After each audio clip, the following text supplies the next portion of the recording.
Hey everybody, Stepling Vaughn, and Happy New Year.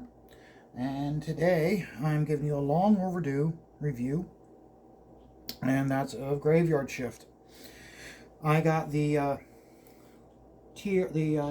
Volume 3 variant campaign. When I got it, uh, I got this book, which was Volumes 1 and 2, along with Volume 3, the supplemental, and of course the variant pinup book. And I'm going to be going through all three. I'm not going to be going super detailed into all three just because it is so lengthy if I were to do all three at one shot. So I'm just going to do a light one of all three. Also, the next book I'm doing a review of is the Liberty Brigade, and I will be going more in depth in that one. So because I'm going so in depth in that one, I'm not going to go as in depth with this one. Not that there's anything wrong with this. Um, I was very impressed with the book. Um, John Malin and Mark Polton did a great job in the book, and it starts off right off the bat introducing your characters, and it is a very fast paced with the book, with the storytelling method that John does. Um, he has very nice, clean pencil lines. He does everything on computer, as we know. Um, Thought it was very interesting and very good. Gets right to, without a lot of explanation, uh, the characters, and we are very quickly introduced to the environment and the world that they are living in. Um, Again, it goes straight from here into the past as to how they all develop their powers. Uh, very nice. It reminds me of some of like panels like this. Kind of remind me of McNiven and how he does his line work and his pencils. And then also, when you get into towards the back, you do see times where you do get the sense of how he was influenced by Jim Lee, specifically when he is draws these shock troopers of the president. Um, but again, I'm not going to go that deep into it. Primary reason why I'm not going to go that deep into this book is because of the fact that uh, these books have been these two volumes have been out for a while. A lot of people have seen it, um, but it is worth your money to grab the trade paper. If the next tier you grab the trade paperback, then from there we go into volume 3. Now the way they did volume 3 was volume 3 and the supplemental form one large image. Okay, now, and they, in the supplemental, they do at the end of one of the stories show the graveyard shift, so you know that they're all interconnected, they're all in one part of one world. Mark and John did the story for this one, and then they went with Aaron to be the artist, uh, Anthony, who's the colorist, Eric Weathers, of course, the letterer, and then, of course, Steve Dye was the proofreader. John is the editor, and I have to say, just by the way he talks, I mean, he is taking the role of an editor in this book, giving direction, letting the artist tell the story right off the bat. And I can show the first few pages without giving anything away because they were using the campaign. But right off the bat, okay, this was one of the primary panels used. Hold on a second here. There, that's better. So we are very quickly introduced to our new threat. But one thing I do like about, let me look at it again, at Aaron, the artist, is I like how he uses the panels to tell a story. I'm going to use this as an example. Right off the bat, it's a technological room. It's like a cell of some kind.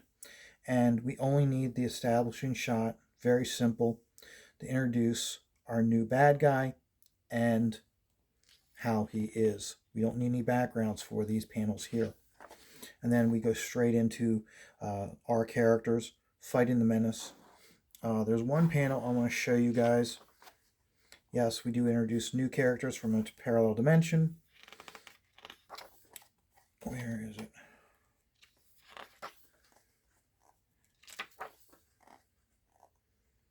Here. I like how when they show the hangar bay of Graveyard Shift's base, how now it's got a lot of different vehicles and it's got a lot more. It's got a lot more inside of it. Again, the bridge or command center. Okay, a lot of details in it. I think Aaron did a very good job utilizing space to show as much detail as possible in it. I'm not going to go any further into the book because honestly, I want you guys to buy the book. Okay, I thought it was very good. It was a very good story. In the primaries book, we focus mainly on these guys, a little bit on this guy. In this book, we have all four characters really being spotlighted, and we're introducing more characters with the dimensional threat, and then we go from there into the supplemental. And the supplemental has the story by Brute. Let's see, we'll just go straight to this here. We've got, I'm sorry, not Brute, Bruner. Art by Rob Willis. Nice to see Rob Willis, his work. Rob Arnold did the Nightwalker. And here's another thing also.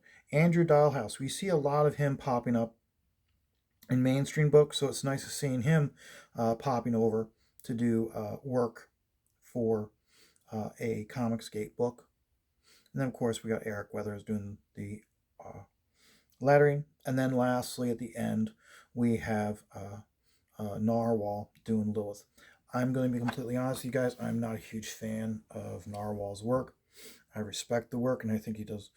He has a fan base, and they are very supportive of him. That doesn't mean I have to agree with them, but that also means that there's nothing wrong with what he does and how he does his storytelling. But Ruiner, right off the bat, okay, boom, we go straight into almost like an Image-esque style book. And that's another thing also I liked about it is that it has like an Image feel.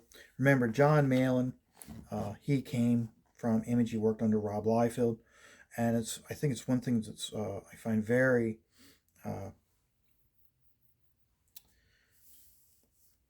very supportive. I know supportive, not the word. What I'm liking about what I'm seeing with the independent scene now is a lot of the people that worked under Rob Liefeld are now doing their own independent books. And I think that speaks volumes of what he instilled in them and what they saw with working for him at Extreme Studios and Image. But nice. It's a nice shot of the nice story and a nice muscle color. And then from there, quick fight scenes. And then we go into the Nightwalker. And a simple story, but it basically it does introduce you to the character. So, and the best thing of all is at the end of it,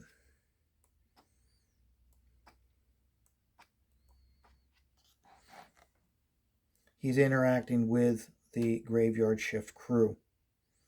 So that's another nice thing. So that way you know he's going to be utilized moving forward in the series. John Malin said that he's going to have many more characters being introduced, so that way we can have them all killed, a bunch of them killed off later on when there's a big threat. So he's building up to something, and so he's using the supplementals to introduce those books, but at the same time also have them interconnected with the Graveyard Shift crew. And then lastly, the last book we have is, of course, this one. This is the pinup book. We got, and this one here is basically, when you open it up, it is all about a who's who of established creators and up and coming creators within Comicsgate. Anybody who's going to go to the Fan Fest, I'm going to be jealous of you guys. I'm not going to be able to go. But anybody who goes, okay, if anybody goes to the Baltimore convention, you know how you get the yearbook where every year they honor an artist, and everybody does pinups of that artist's character along with a lot of times their own character, so they can self-promote within the book. This here, it's not that case. Everybody's just doing Lilith, okay? And if you go to Fans Fest, okay, you're going to get a lot of, if you take this with you, you're going to have a lot of signatures, okay? One thing I remember John Malin, when he was doing this book, he said he wants the pinups to tell a story, and by and large they do. Some of them don't tell as much story as others. Clint Holinsky, sorry, I mean, nothing against you, Clint, but yeah, I see where, like, John, like, this one doesn't tell as much story as, say, maybe not that one, but like how this one here tells much more of a story. Reason why I'm saying it tells much more of a story is he puts much more of an environment in this. Lilith is killing 2 cyberpunk cyborgs. You can see where she's being shot. You got guys in the background here along the waterfront. You got a little boat with the graveyard logo. You've got, like, it looks like it's almost like a alcove for a sewer system.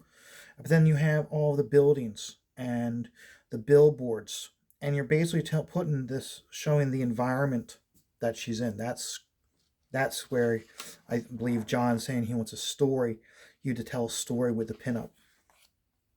This one, a lot of people had so much expectations for this. This one here, it had so much potential. Where this one was let down is in the coloring. Drawing wise, it is spectacular. Coloring wise, it just dulls everything out. I can't see anything, and I'm not alone. A lot of people when they did the chat with Leroy, Danger Vanessa, George, uh, uh, uh, Lord Crackhead, Amanda, they all agreed that this one would have been so great if you could have seen it, but seen the stuff that's going on in it, but you can't. So, but still, it's a great image. I wish it had been colored better. So, and that's the reason why you need, in some ways, you need to have good colors doing these images. That page would have been so much better if it had been colored better. And I'm not going to go through this. Everybody's gone through this book in high detail. Another one, Renee. This is Renee. She won this year's Fragtober against Aaron Lepresti. Aaron Lepresti's still salty about it. This one here, it has that feel of manga, and she is a manga style artist. She did the book Fiendish. I did not back Fiendish. I really don't have any desires to, just because the type of thing that she's doing, type of story she's doing, it's just not my cup of tea. And that's the only reason why. But if you look at this book, okay, this is definitely something you guys are all who have this book. I'm going to be jealous of you, because you're going to be getting a ton of signatures all over the court when you go to do the Fans Fest. So that's the review of Graveyard Shift. No, I did not go into a lot of details, and I generally don't go into a lot of details uh, in this because I want you guys to uh, get the book yourself and to be surprised. I don't want you to feel like everything's been given away.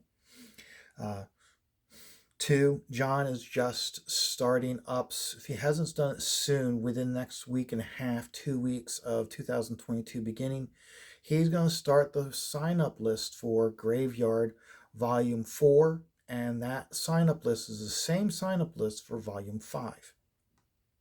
So he's anticipating trying to do 2 books this year, which, if he does the books and the supplementals, that's going to be a total of 4 books this year. Okay, so that's my review of Graveyard Shift. I hope you enjoy it. I'm going to be, within this week, I anticipate doing the Liberty Brigade, and that one's going to be a lengthy, and you'll understand when you see the video why that one's much more lengthy than, say, this one. And also, within the week and a half, we will be getting Alien Alamo by Graham Nolan. And I'll be doing an unboxing video of that along with a review. So until then, just take life one dot at a time, and I'll see you soon.